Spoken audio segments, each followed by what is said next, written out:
ಸ್ನೇಹಿತರೆ ನಮಸ್ಕಾರ. ನಾನು ರವೀಂದ್ರ ಜೋಶಿ. ಪಶ್ಚಿಮ ಬಂಗಾಳದ ಬಗ್ಗೆ ಒಂದೊಂದು ವಿಷಯವನ್ನು ಮಾತನಾಡುವಾಗಲೂ ಕೂಡ ನನಗೆ ಇನ್ನಿಲ್ಲದ ಹಾಗೆ ಪುಳಕ ಶುರುವಾಗುತ್ತದೆ. ಭಾಳ ಇಂಟ್ರೆಸ್ಟಿಂಗ್ ಆದಂಥ ವಿಚಾರಗಳನ್ನು ಹೇಳ್ತೀನಿ. ನಿನ್ನೆ ಮಧ್ಯರಾತ್ರಿಯವರೆಗೂ ನೋಟ್ಸ್ಗಳನ್ನು ಮಾಡಿಕೊಂಡು ತಮ್ಮೆದುರಿಗೆ ಈಗ ಪ್ರಸ್ತುತಪಡಿಸ್ತಾ ಇದ್ದೀನಿ. ಮಮತಾ ಬೇಗಮ್ಗೆ ತುಂಬ ಹತ್ತಿರವಾದಂಥ ಒಬ್ಬ ಚೀಫ್ ಸೆಕ್ರೆಟರಿ ಇದ್ದರು. ಅವ್ರ ಹೆಸರು ನಂದಿನಿ ಚಕ್ರವರ್ತಿ ಅಂತ. ಈ ಮಮತಾ ಬೇಗಮ್ದು ಒಂದು ಸಂಸ್ಕೃತಿ ಇತ್ತು. ಯಾವುದೇ ಸರ್ಕಾರಕ್ಕೂ ಅದರದೇ ಆದ ಸಂಸ್ಕೃತಿ ಇರುತ್ತೆ. ಕರ್ನಾಟಕದಲ್ಲಿ ಸಿದ್ದರಾಮಯ್ಯ ಅವರು ಹೇಗಿದ್ದಾರೋ ಅವರ ಅಧಿಕಾರಿ ವರ್ಗ ಕೂಡ ಅದೇ ರೀತಿಯ ಉಡಾಫೆ, ಅದೇ ರೀತಿಯ ಗತ್ತು ಗೈರತ್ತು, ಅದೇ ರೀತಿಯದಾದ ದಾರ್ಷ್ಟ್ಯ ಹೇಗೆ ತೋರಿಸ್ತಾರೋ ಅದೇ ರೀತಿ ನೀವು ಉತ್ತರ ಪ್ರದೇಶಕ್ಕೆ ಹೋದರೆ ಯೋಗಿ ಆದಿತ್ಯನಾಥ್ ಅವರ ಅಧಿಕಾರಿ ವರ್ಗ ಇದೆಯಲ್ಲ, ಅದು ಯಾವ ರೀತಿಯ ನಡವಳಿಕೆ ಇರುತ್ತೆ ಅಂದರೆ ಬಂದವರನ್ನೆಲ್ಲ ತಮ್ಮ ಆಶ್ರಮಕ್ಕೆ ಭೇಟಿ ನೀಡಿದ ಭಕ್ತರ ರೀತಿಯಲ್ಲಿ ಅವ್ರು ನೋಡ್ತಾರೆ. ಇನ್ನು ನೀವು ಬಂಗಾಲಕ್ಕೆ ಹೋದರೆ ಮಮತಾ ಬೇಗಮ್ ಅವರ ಈ ಉಡಾಫೆ ಶೈಲಿ ಏನಿದೆ, ಆ ದಾರ್ಷ್ಟ್ಯ ಏನಿದೆ, ಆ ಗೂಂಡಾಗಿರಿ ಏನಿದೆ, ಅದರ ಪ್ರತಿರೂಪವಾಗಿ ಅಲ್ಲಿಯ ಅಧಿಕಾರಿ ವರ್ಗದವರು ನಡ್ಕೋತಾ ಇರೋದು. ಭಾಳ ವಿಶೇಷ ಏನಂದರೆ ಅಲ್ಲಿಯ ಪೊಲೀಸರು, ಅಲ್ಲಿಯ ಅಧಿಕಾರಿಗಳು ಎಲ್ಲರೂ ಏನು ಅನ್ಕೋತಾರೆ ಅಂದರೆ ತಾವು ಸರ್ಕಾರಿ ನೌಕರರಲ್ಲ, ನಾವು ಮಮತಾ ಬೇಗಮ್ ಅವರ ಚೇಲಾಗಳು ಅಂತ ಅನ್ಕೋತಾರೆ, TMCಯ ಕಾರ್ಯಕರ್ತರು ಅಂತ ಅನ್ಕೋತಾ ಇದ್ರು. ಅಲ್ಲಿ ಒಬ್ಬ ಚೀಫ್ ಸೆಕ್ರೆಟರಿ ಹೆಸರು ನಂದಿನಿ ಚಕ್ರವರ್ತಿ ಅಂತ. ಈಕೆ ಮಮತಾ ಬೇಗಮ್ ಅವರು ಹೇಳಿದ ಹಾಗೆ ಕಾನೂನಿನ ವ್ಯಾಪ್ತಿಯನ್ನು ಮೀರಿಯೇ ಕೆಲಸ ಮಾಡೋದ್ರಲ್ಲಿ ನಿಸ್ಸೆಗಳು. ಏನು ಹೇಳಿದರೂ ಕೂಡ ಎಸ್ ಮೇಡಮ್ ಅಂದೇ ಅಭ್ಯಾಸ. ಅವರು ನೋ ಅನ್ನುವಂಥ ಶಬ್ದವೇ ಆಕೆಗೆ ಗೊತ್ತಿಲ್ಲ. ಆಕೆ ನಿಘಂಟುವಿನಲ್ಲಿ ನೋ ಅನ್ನುವಂಥ ಶಬ್ದವೇ ಇಲ್ಲ. ಇಂಪಾಸಿಬಲ್ಲು, ನೆವರು ಅನ್ನೋದು ಇಲ್ವೇ ಇಲ್ಲ. Yes madam, yes madam, yes madam. ಎಲ್ಲ ದುರಾಡಳಿತಕ್ಕೆ ಕಾರಣೀಭೂತ ಆದವು ಈ ಚೀಫ್ ಸೆಕ್ರೆಟರಿ. ಚುನಾವಣಾ ಆಯೋಗಕ್ಕೆ ಈಕೆಯ ಬಗ್ಗೆ ಗೊತ್ತಾಯಿತು. ತಕ್ಷಣ ಅಲ್ಲಿ ದುಷ್ಯಂತ್ ಅಂತ ಬೇರೆ ಇನ್ನೊಬ್ಬರ ಸೆಕ್ರೆಟರಿನ ಹಾಕಿಬಿಟ್ರು, ಚೀಫ್ ಸೆಕ್ರೆಟರಿನ. ಆ ದುಷ್ಯಂತ್ ಇವತ್ತು ನಿನ್ನೆ ಒಂದು ಆದೇಶವನ್ನು ಹೊರಡಿಸಿದ್ದಾರೆ.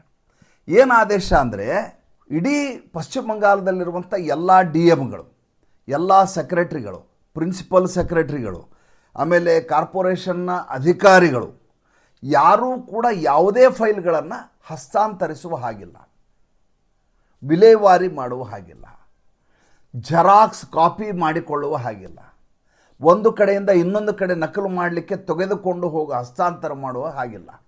ಈ ಕ್ಷಣದಿಂದ ಈ ಆದೇಶ ಜಾರಿಗೆ ಬರುತ್ತದೆ. ಏನು ಸ್ವಾಮಿ ಇದರ ಅರ್ಥ?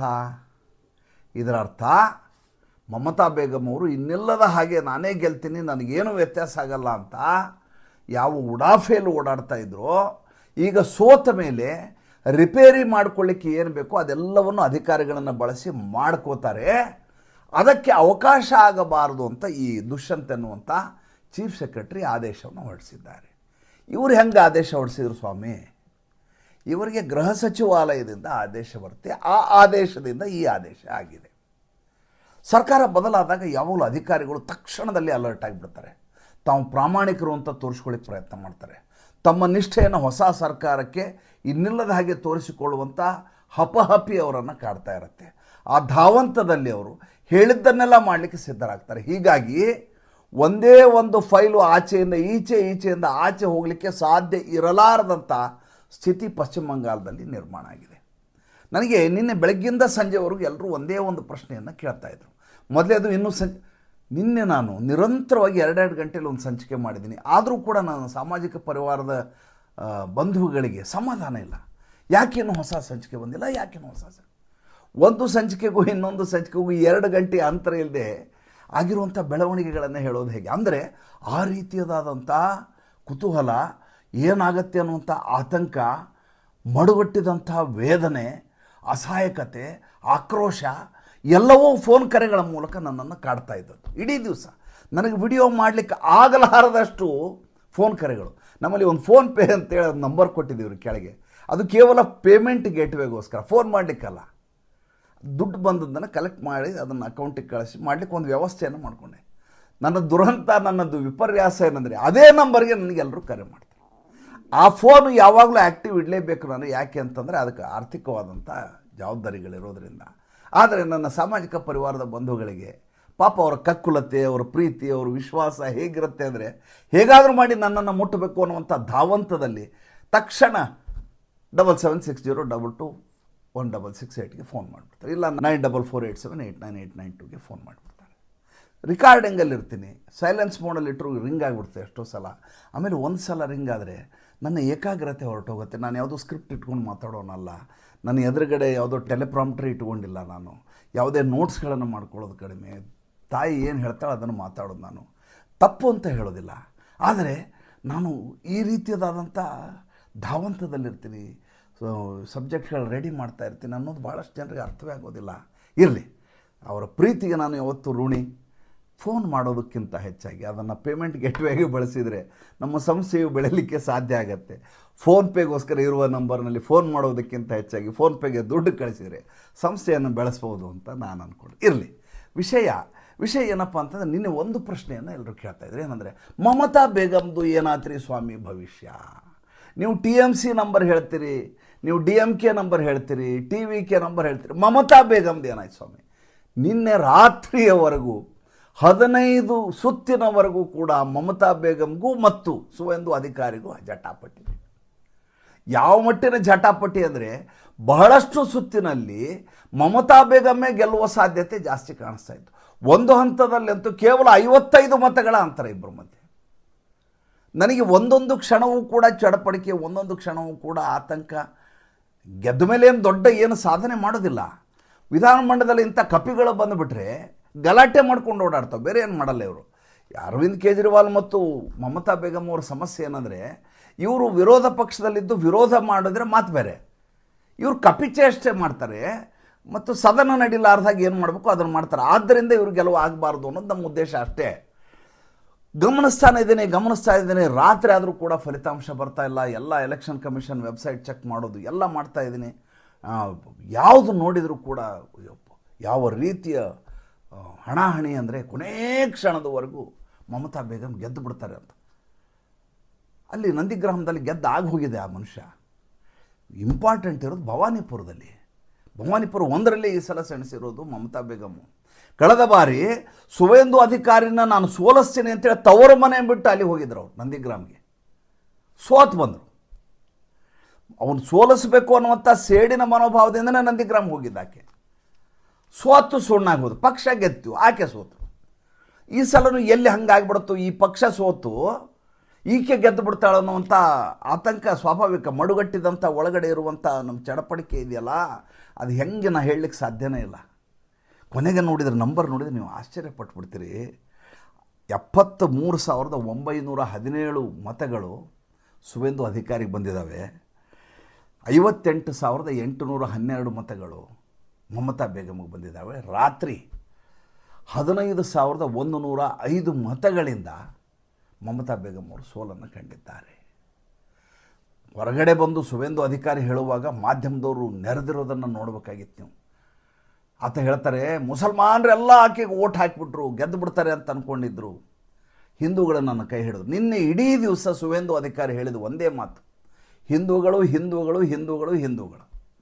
ಅಷ್ಟು ದಾರ್ಷ್ಟ್ಯದಿಂದ ಹಿಂದುತ್ವದ ಬಗ್ಗೆ ಮಾತಾಡಿದಂಥ ಮುಸಲ್ಮಾನರು ಯಾವ ರೀತಿ ಓಟ್ಗಳನ್ನು ಫ್ರ್ಯಾಕ್ಚರ್ ಮ್ಯಾಂಡೇಟ್ ಆಯಿತು ಅನ್ನೋದನ್ನು ಹೇಳಿದ್ದು ಬೇರೆ ಯಾವ ನಾಯಕರನ್ನು ಕೇಳೇ ಇಲ್ಲ. ಎರಡೆರಡು ಕಡೆ ಗೆದ್ದಿರೋ ಮನುಷ್ಯ ಈತನನ್ನೇ ಮುಖ್ಯಮಂತ್ರಿ ಮಾಡಿದರೆ ಏನು ಅಚ್ಚರಿ ಪಡಬೇಕಾಗಿಲ್ಲ. ಆದರೆ ನಮ್ಮಲ್ಲಿ ಒಂದಷ್ಟು ಜನ ಇರ್ತಾರೆ, ಅವ್ರು ಏನಂದರೆ, ಪಾಪ ದಿಲೀಪ್ ಘೋಷ್ ಪಕ್ಷವನ್ನು ಬೆಳೆಸಿದ್ದಾರೆ, ಅವ್ರಿಗೆ ಯಾಕೆ ಮುಖ್ಯಮಂತ್ರಿ ಸ್ಥಾನವನ್ನು ಕೊಡಬಾರ್ದು ಅಂತ ಸುಮ್ಮನೆ ಕಡ್ಡಿ ಆಡಿಸ್ಬಿಡೋದು.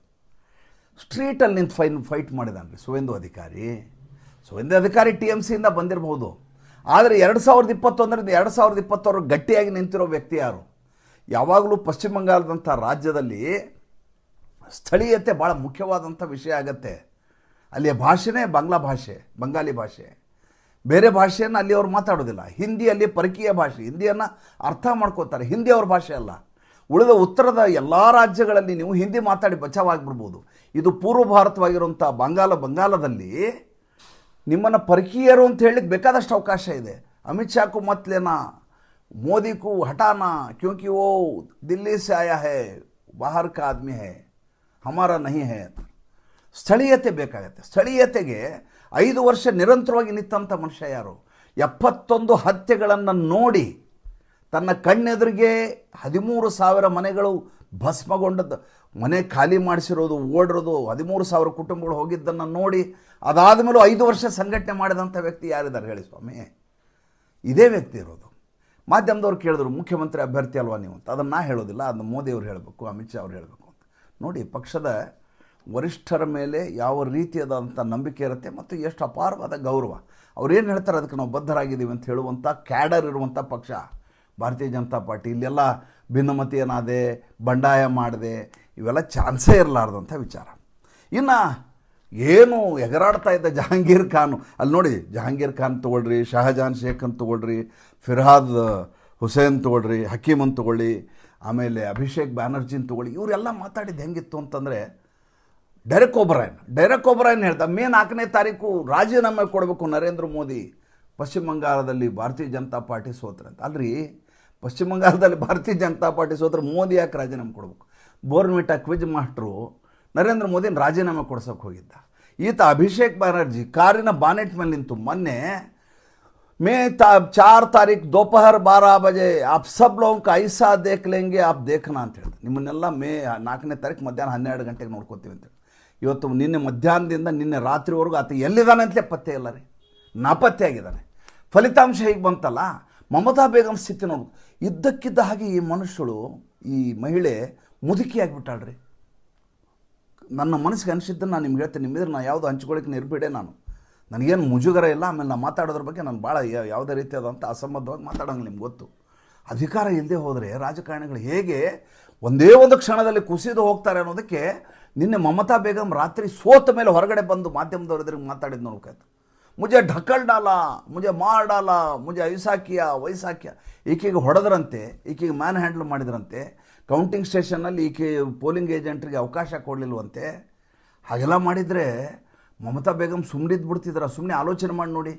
ಒಂದೇ ಒಂದು ಮತ ಎಣಿಕೆಯ ಸಂದರ್ಭದಲ್ಲಿ ಒಂದು ಲೋಪ ಆಗಿದ್ರೆ ಮಮತಾ ಬೇಗಂನ ಹಿಡಿಲಿಕ್ಕೆ ಸಾಧ್ಯ ಇಲ್ಲ. ಆ ರೀತಿ ಗಲಾಟೆ ಮಾಡೋರು. ಯಾಕೆಂದರೆ ಆಕೆಗೆ ಹೋರಾಟ ಮಾಡಲಿಕ್ಕೆ, ಗಲಾಟೆ ಮಾಡಲಿಕ್ಕೆ, ಪ್ರತಿಭಟನೆ ಮಾಡಲಿಕ್ಕೆ ಇದ್ದಂಥ ಒಂದೇ ಒಂದು ಅವಕಾಶ ಏನಂದರೆ, ಎಲ್ಲ ಕಡೆ ಸೋತ ಸಂದರ್ಭದಲ್ಲಿ ತನ್ನ ಕಾನ್ಸ್ಟಿಟ್ಯೂನ್ಸಿ ಇಟ್ಕೊಂಡು ಧರಣಿ ಮಾಡೋದು, ಪ್ರತಿಭಟನೆ ಮಾಡೋದು, ಹೇಗಾದರೂ ಮಾಡಿ ಭಾರತೀಯ ಜನತಾ ಪಾರ್ಟಿಗೆ ಮುಜುಗರವನ್ನು ತರೋದು. ಅದು ಆಕೆಯ ಇಚ್ಛೆಯಾಗಿತ್ತು. ಅದು ಯಾವುದೂ ಆಗಲಾರ್ದಂಗೆ ನೋಡಿಕೊಂಡ್ರು. ಹೊರಗಡೆ ಬಂದ ಮೇಲೆ ಯಥಾ ಪ್ರಕಾರ ಈಕೆ ಗಲಾಟೆಯನ್ನು ಶುರು ಮಾಡಿದರು. ಒಂದಷ್ಟು ಚಾನಲ್ನವ್ರು ಹೇಳ್ತಾಯಿದ್ರು ಮಮತಾ ಬೇಗಮ್ಮು ಅರವಿಂದ್ ಕೇಜ್ರಿವಾಲ್ ಆಗಿಬಿಟ್ರು. ನನಗೆ ಮಜಾ ಅನ್ನಿಸ್ತು, ಹೌದಲ್ವಾ ಅನ್ನಿಸ್ತು. ನೋಡಿ, ಮಮತಾ ಬೇಗಂ ಅರವಿಂದ್ ಕೇಜ್ರಿವಾಲ್ ಆಗೋದಂದ್ರೆ ಏನು? ಹೇಗೆ ಅರವಿಂದ್ ಕೇಜ್ರಿವಾಲ್ ತನ್ನ ದಿಲ್ಲಿಯ ಕ್ಷೇತ್ರದಲ್ಲಿಯೂ ಸೋತು, ಪಕ್ಷವೂ ಸೋತು, ತದನಂತರ ಅಡ್ರೆಸ್ಸೇ ಇರಲಾರ್ದ ಹಾಗಾಗಿ ಪಂಜಾಬ್ಗೆ ವಲಸೆ ಹೋಗಿ ಅಲ್ಲಿಯೂ ಕೂಡ ಇರಲಿಕ್ಕೆ ಆಗಲಾರದೆ ವಾಪಸ್ ಬಂದು ದಿಲ್ಲಿಯಲ್ಲಿ ಬಂದು ತನಗೊಂದು ಮನೆ ಕೊಡಿ ಅಂತ ಹಠ ಹಿಡಿದು ನನ್ನ ರಾಷ್ಟ್ರೀಯ ಕನ್ವೀನರ್ ಅಂತ ಹೇಳ್ಕೊಂಡು ಇವತ್ತು ಕೇರ್ ಆಫ್ ಫುಟ್ಪಾತ್ ಮನೆ ಇದೆ. ಆದರೆ ಈತ ನಿರ್ಗತಿಕನಾಗಿ ಲಾವಾರಿಸ್ ರೀತಿಯಲ್ಲಿ ಜೀವನ ಮಾಡ್ತಾ ಇದ್ದಾನೆ. ಒಬ್ಬ ವ್ಯಕ್ತಿ ಹಠಾಟೋಪ ಮಾಡಿದರೆ, ಒಬ್ಬ ವ್ಯಕ್ತಿ ಇನ್ನಿಲ್ಲದ ಹಾಗೆ ದುರಹಂಕಾರವನ್ನು ಮೆರೆದರೆ, ಒಬ್ಬ ವ್ಯಕ್ತಿ ಅಹಂಕಾರದ ಮೊಟ್ಟೆಯಾಗಿದ್ದರೆ ಆತನ ಭವಿಷ್ಯ ಹೇಗಿರುತ್ತೆ ಅನ್ನೋದಕ್ಕೆ ಅರವಿಂದ್ ಕೇಜ್ರಿವಾಲ್ಗಿಂತ ಸಾಕ್ಷಿ ಬೇಕಾಗಿಲ್ಲ. ಅರವಿಂದ್ ಕೇಜ್ರಿವಾಲ್ ನೀವು ಜೈಲಿಗೆ ಹಾಕಬೇಕಾಗಿಲ್ಲ. ಆತನ ಅನಾಥ ಪ್ರಜ್ಞೆ, ಆತನ ಲಾವಾರಿಸ್ತನ, ಆತನ ಎಲ್ಲಿಯೂ ಆತನಿಗೆ ಬೆಲೆ ಇರಲಾರ್ದಂಥ ಪರಿಸ್ಥಿತಿ ಇದೆಯಲ್ಲ, ಅದಕ್ಕಿಂತ ನರಕ ಒಬ್ಬ ವ್ಯಕ್ತಿಗೆ ಬೇರೆ ಯಾವುದು ಕೊಡ್ಲಿಕ್ಕೆ ಸಾಧ್ಯವೇ ಇಲ್ಲ. ಜೈಲಾದ್ರೆ ಅವ್ನಿಗೆ 2 ಹೊತ್ತು ಊಟ ಹಾಕ್ತಾರೆ, ಕೂತಿರ್ತಾನೆ, ಪೇಪರು ಟಿ ವಿ ಏನು ಬೇಕಾದ ಸವಲತ್ತುಗಳು ಕೇಳ್ತಾನೆ, ಆರಾಮಾಗಿರ್ತಾನೆ. ಇಲ್ಲಿ ಹೊರಗಡೆ ಪ್ರತಿ ದಿವಸ ಬಯಲು ಬಂದಿ ಕಾಣೆ ಅವನ ಜೀವನ. ಪಶ್ಚಿಮ ಬಂಗಾಳದ ಮಮತಾ ಬೇಗಂ ಸ್ಥಿತಿ ಹಾಗೆ ಆಗ್ತಾ ಇದೆ ಅಂತ ಮಾಧ್ಯಮದವರು ಮಾತಾಡ್ತಾ ಇದ್ರು. ನಾಳೆ ಬೆಳಗ್ಗೆ ಇದ್ದರೆ ಮಮತಾ ಬೇಗಂನ ಅತಿ ದೊಡ್ಡ ಸಮಸ್ಯೆ ಏನಂದ್ರೆ ಏನು ಮಾಡಬೇಕು ಅಂತ ಆಕೆ ಗೊತ್ತು. ಇವರೆಲ್ಲ ರಾಜಕೀಯವನ್ನೇ ಉಸಿರಾಡಿದಂಥ ಜನ ರೀ. ನರೇಂದ್ರ ಮೋದಿ ಇರ್ಬೋದು, ಅಮಿತ್ ಶಾ ಇರ್ಬೋದು, ಮಮತಾ ಬೇಗಂ ಇರ್ಬೋದು, ಪ್ರತಿಯೊಬ್ಬರು ಕೂಡ ಅವರ ಜೀವನದಲ್ಲಿ ಬೇರೆ ಏನೂ ಆಸೆಗಳೇ ಇಲ್ಲ, ಬೇರೆ ರಾಜಕೀಯ ಮಾಡೋದು. ಬೇರೆ ನಮ್ಮ ರಾಜಕಾರಣಿಗಳಿದಾರಲ್ಲ, ಮನೆ ಕಟ್ಕೊತೀನಿ, ಬಂಗ್ಲೆ ಕಟ್ಕೊತೀನಿ, ಎಸ್ಟೇಟ್ ಮಾಡೋದು, ಹಂಗಲ್ಲ. ಮಮತಾ ಬೇಗಮ್ಮು ನೀವು ನಂಬಲಿಕ್ಕೆ ಸಾಧ್ಯ ಇಲ್ಲ.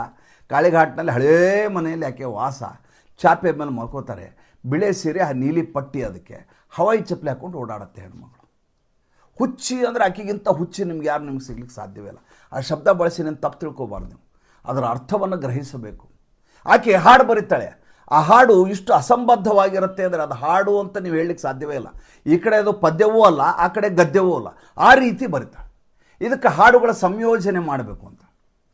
ಅದನ್ನು ಯಾರು ಸಂಯೋಜನೆ ಮಾಡ್ಬೇಕ್ರಿ? ಸಂಗೀತವನ್ನು ಈಗ ಲಘು ಗುರು ಮಾತ್ರೆಗಳನ್ನು ಹಾಕ್ಕೊಂಡು ಪ್ರಾಸಬದ್ಧವಾಗಿ ಹಾಡುಗಳನ್ನು ಬರೀಬೇಕು. ಅದಕ್ಕೆ ಅದರದ್ದೇ ಆದಂಥ ಒಂದು ಪಾಂಡಿತ್ಯ ಇದೆ, ಅದಕ್ಕೆ ಅದರದ್ದೇ ಆದಂಥ ಒಂದು ಶೈಲಿ ಇರುತ್ತೆ, ಶಾಸ್ತ್ರ ಇದೆ, ಕಾವ್ಯವನ್ನು ಬರೆಯುವಂಥ ಶಾಸ್ತ್ರ ಇದೆ. ನಾನು ಹಾಡು ಬರೆದಿದ್ದೀನಿ, ಹಾಡು ಬರೆದ ಮೇಲೆ ಅದಕ್ಕೆ ಮ್ಯೂಸಿಕ್ ಮಾಡಬೇಕು, ಮ್ಯೂಸಿಕ್ ಮಾಡಿಸ್ತಾಳೆ. ಮ್ಯೂಸಿಕ್ ಮಾಡಿಸಿದ ಮೇಲೆ ಮಜಾ ಕೇಳಬೇಕು. ನೀವು ದುರ್ಗಾ ಪೆಂಡಾಲ್ನಲ್ಲಿ ಯಾರು ಅದನ್ನ ಹಾಕ್ತಿರೋ ಅವ್ರಿಗೆ ಮಾತ್ರ ನಾನು ಧನ ಸಹಾಯ ಮಾಡ್ತೀನಿ, ಇಲ್ಲ ಸಹಾಯ ಮಾಡಲ್ಲ ಸರ್ಕಾರದಿಂದ. ನೀವು ಯಾರು ನನ್ನ ಮ್ಯೂಸಿಕ್ಕನ್ನು ಕ್ಯಾಸೆಟನ್ನು ಪ್ಲೇ ಮಾಡ್ತಿರೋ ಅವ್ರಿಗೆ ಪೆಂಡಾಲ್ ಪರ್ಮಿಷನು ಇಲ್ಲ, ಪರ್ಮಿಷನ್ ಇಲ್ಲ. ಈಕೆ ಡ್ರಾಯಿಂಗ್ ತೆಗಿತು, ಚಿತ್ರ ತೆಗಿತು. ಆ ಚಿತ್ರ ನೋಡಲಿಕ್ಕೆ ಸಾಧ್ಯ ಇಲ್ಲ. ನಮ್ಮ ಮನೆಯಲ್ಲಿ LKG UKG ಮಕ್ಕಳು ಇನ್ನೂ ಚೆನ್ನಾಗಿ ತೆಗಿತಾರೆ.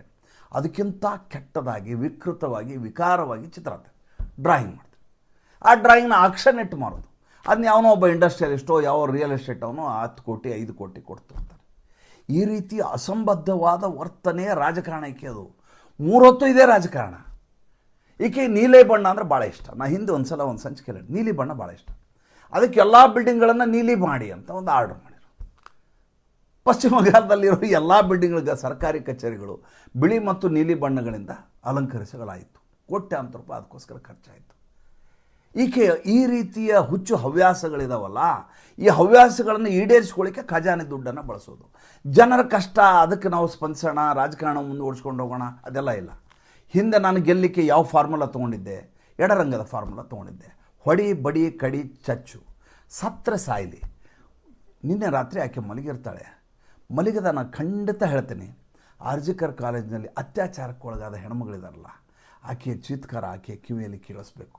ಮಾನವೀಯತೆ ಇದ್ದರೆ ಸಂದೇಶ ಕಾಲದಲ್ಲಿ ಹೆಣ್ಮಕ್ಕಳಲ್ಲಿ ಪಿಟ್ಟು ಮಾಡಿಸ್ತೀನಿ ಅಂತ ಕರ್ಕೊಂಬಂದು ಸಾಮೂಹಿಕ ಅತ್ಯಾಚಾರ ಮಾಡಿದ್ರಲ್ಲ, ಆ ಹೆಣ್ಮಕ್ಕಳ ಚೀತ್ಕಾರ ಕೇಳಿಸ್ಬೇಕು. ತುಜೆ ಪಿಟ್ಟು ಬನಾದುಂಗ ಅಂತ ಅಲ್ಲಿ ಪೊಲೀಸರು ಹೇಳೋರು. ಅಲ್ಲಿ ಕಾಂಗ್ರೆಸ್ TMC ಕಾರ್ಯಕರ್ತ ಏನು ಪಿಟ್ಟು ಅಂದ್ರೇನು?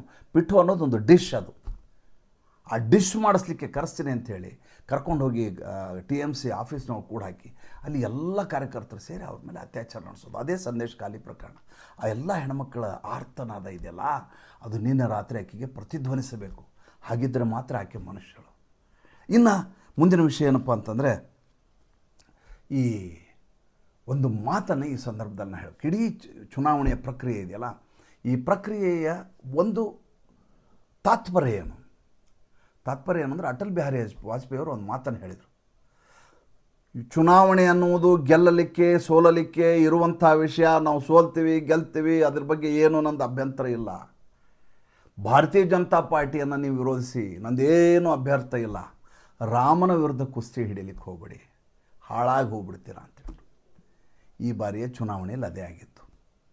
ಹಿಂದುತ್ವ, ಶ್ರೀರಾಮ, ಆ 2 ವಿಷಯಗಳು ಇಡೀ ಚುನಾವಣೆಯಲ್ಲಿ ಪ್ರತಿಧ್ವನಿಯಾಗಿ ಮೊಳಗಿದವು. ಅದರ ಫಲಶ್ರುತಿಯಾಗಿ ಗೆಲುವು ಸಂಭವಿಸಿತು. ಅಂದರೆ ಹೊಸ ಶಕೆಗೆ ನಾಂದಿಯಾಯಿತು. ನಾನು ಒಂದು ಮಾತು ಹೇಳಿದ್ದೆ, ಶುಕ್ರವಾರ ದಿವಸ ಒಂದು ಮಾತು ಹೇಳಿದ್ದೆ. ಮಮತಾ ಬೇಗಮ್ ಸೋತರೆ ಭಾರತ ಗೆದ್ದ ಹಾಗೆ. ಮಮತಾ ಬೇಗಮ್ ಏನಾದರೂ ಗೆದ್ದದ್ದಾದರೆ ಭಾರತ ಸೋತ ಹಾಗೆ. ಇದು ಪಂಜಾಬ್ ಬಗ್ಗೆ ಮಾತ್ರ ಸೀಮಿತ ಆಗಿದ್ದಲ್ಲ, ಇಡೀ ದೇಶಕ್ಕೆ ಒಂದು ನರೇಟಿವ್ ಆಗಿ, ಒಂದು ಸಂದೇಶವಾಗಿ, ಒಂದು ಸೂಚನೆಯಾಗಿ ನಮಗೆ ಸಂಕೇತದ ಮೂಲಕ ಹೇಳಿದೆ. ಮುಂದಿನ ಚುನಾವಣೆಗಳು ಇದೇ ತಳಹದಿಯಲ್ಲಿ ನಡೀತಾ ಇರ್ತವೆ. ಸುಮ್ಮನೆ ಗಮನಿಸಿ ನೋಡಿ, ಇನ್ನು 7 ಚುನಾವಣೆಗಳಿದ್ದಾವೆ. ಮುಂದಿನ ದಿನಗಳಲ್ಲಿ ಅದ್ರ ಬಗ್ಗೆ ಮಾತಾಡೋಣ. ನಿನ್ನ ನರೇಂದ್ರ ಮೋದಿಯವರು ದಿಲ್ಲಿಯ ಕೇಂದ್ರ ಕಚೇರಿಯಲ್ಲಿ ಭಾಳ ಅದ್ಭುತವಾಗಿ ಮಾತಾಡಿದರು. ನಾನು ಅವ್ರ ಪ್ರಾಯಶಃ ಎಲ್ಲ ಭಾಷಣಗಳನ್ನು ಕೇಳ್ತೀನಿ, ಸುದೀರ್ಘವಾಗಿರುತ್ತೆ, ಬಟ್ ಅಷ್ಟೇ ರಸವತ್ತಾಗಿರುತ್ತೆ. ನಿನ್ನೆ ಅವರು ಮಾಡಿದ ಭಾಷಣ ಭಾಳ ವಿಶೇಷವಾಗಿತ್ತು. ಯಾಕೆ ಅಂತ ಮುಂದಿನ ಸಂಚಿಕೆಯಲ್ಲಿ ಮಾತಾಡ್ತೀನಿ. ಈ ಸಂಚಿಕೆ ಹೇಗೆ ಅನ್ನಿಸ್ತು ದಯವಿಟ್ಟು ತಿಳಿಸಿ. ನಮ್ಮ ಮುಕ್ತ ಪತ್ರಿಕೋದ್ಯಮಕ್ಕೆ ಆರ್ಥಿಕವಾಗಿ ಬೆಂಗಾವಲಾಗಿ ನಮಸ್ಕಾರ.